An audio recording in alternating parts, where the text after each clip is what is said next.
The restaurant was softly lit, the kind of place that whispered elegance without trying too hard. Jazz floated through the air, mingling with the scent of rosemary and grilled salmon. Ethan Carter adjusted his collar nervously, his reflection flickering in the window beside him. It had been years since his last date, 5 to be exact, ever since his wife passed away and left him to raise their 6-year-old daughter, Lily, alone. Tonight wasn't about romance. It was about learning to live again.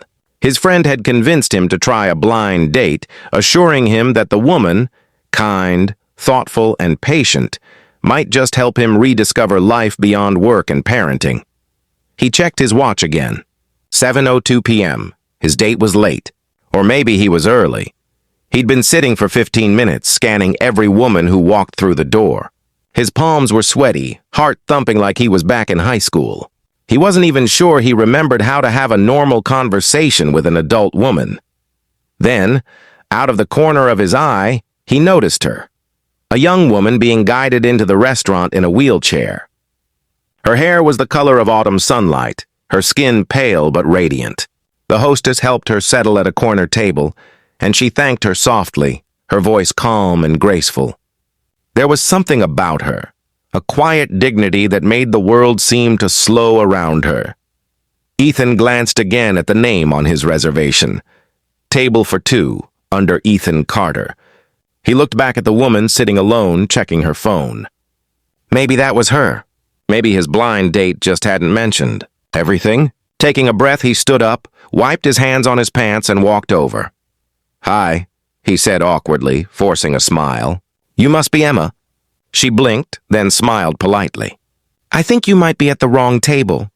"Oh," he stammered, blushing. Sorry, I just thought—" Her smile widened, not out of pity but amusement. "No harm done." "Happens more often than you'd think." Something in her tone disarmed him, warm, teasing, alive. Instead of retreating in embarrassment, he found himself laughing. "Well, I guess I'm the guy who just crashed your dinner." She tilted her head. "Not many people crash dinners so politely." He hesitated. "Would you mind if I sat for just a minute? My date's late, and honestly, I could use a little friendly conversation to calm my nerves." "Sure," she said, gesturing to the empty seat. "I'm not in a hurry." And just like that, the wrong table became the right one. They talked, at first about nothing. Work, weather, how hard it was to find decent coffee in the city. Then the conversation deepened. She told him she used to be a dancer before an accident 3 years ago.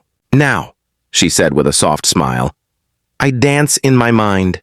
Ethan's chest tightened. "That must have been hard." "It was," she admitted. "But I realize life doesn't end when something breaks. It just changes shape. You either mourn the old shape forever or learn to love the new one." Her words struck him like lightning. He thought of his late wife, of the years he'd spent surviving rather than living. For the first time in years, he felt seen, not as a single dad or a widower, but as a man who still had more to give. An hour passed before he realized he hadn't even checked his phone. He'd completely forgotten about the woman he was supposed to meet. When he finally glanced at it, there was a message. "Hi, Ethan. I waited for a while but had to leave. Maybe next time." He looked up at Emma. "Looks like my blind date left." She smiled knowingly. "Then maybe fate just redirected you to the right one." They laughed again. The evening unfolded easily, as though they'd known each other for years. She told him about her father, a powerful CEO who had never quite forgiven himself for her accident. He blames the driver, the weather, everything, but never me or himself. He doesn't see that forgiveness is the only thing keeping us both trapped. Ethan listened quietly, realizing she wasn't just strong, she was brave. When the waiter brought the bill, he reached for it, but she stopped him gently. "Please, let me." "No way," he said, smiling. "At least let me split it," she chuckled. "You're persistent, Mr. Carter." "Single dad habits," he said. "Gotta teach my daughter that kindness goes both ways." That caught her attention.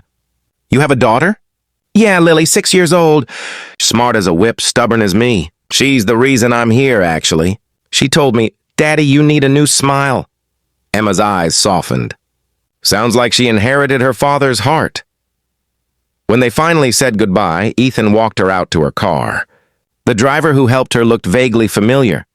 His uniform bore the logo of Henderson Industries, one of the biggest corporations in the city. "Thank you for tonight," she said, holding out her hand. "You made a long week a little brighter," he smiled. "No, Emma, you did that for me." As she was driven away, Ethan felt something stir in his chest. Hope. 2 days later, he was at work at the construction site when a sleek black car pulled up. The same driver stepped out, followed by Emma's father, Charles Henderson himself. The man's presence radiated command. "Mr. Carter?" he said. Ethan straightened. "Yes, sir." "My daughter won't stop talking about a man she met the other night. A single father who treated her like a normal human being instead of a fragile ornament." His gaze softened, just slightly. "That man is you." Ethan blinked, unsure what to say. "I didn't know she was your daughter, sir." Charles smiled faintly. "That's what makes it even better. You see, I've spent years shielding her from pity, from the world. But she said something last night that struck me. She said, 'Dad, I met someone who saw me, not the chair.'" The older man's voice wavered just a little. "I wanted to thank you."